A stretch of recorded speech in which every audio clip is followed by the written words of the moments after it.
துவரம்பருப்பு கொஞ்சமாக ஒரு 2 டேபிள் ஸ்பூன் எடுத்துட்டுருக்கேன். அதோட இந்த செரி டொமேட்டோஸை போட்டுடலாம். இந்த பச்சை பயிரையும் முளைக்கட்டின பச்சை பயிரையுமே இதோட போட்டுடலாம்.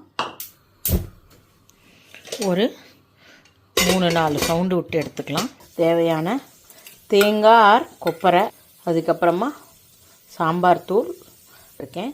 கருவேப்பிலை கொஞ்சம் தாராளமாக வாசனையாக இருக்கும். மஞ்சப்பொடி கொஞ்சம் எடுத்து வந்துடலாம். அரைச்சி எடுத்துன்னு வந்துட்டேன். புளிஜெல்லாம் ரெடி பண்ணிட்டாச்சு.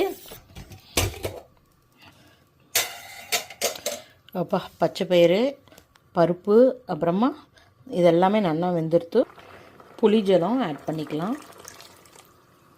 அதுக்கப்புறமா அரைச்ச விழுது,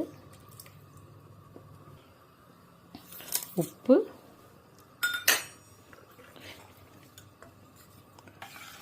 பெருங்காயம் வேணுங்கிறவா போட்டுக்கோங்க.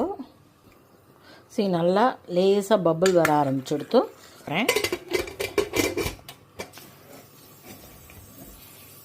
ஜஸ்ட்டு ஒரு சவுண்டு வந்துடுத்துனா போகிறோம். இந்த சாரோடது திறக்கரைச்ச 8 ஊருக்கு வாசனையாக இருக்கும் போல இருக்கு.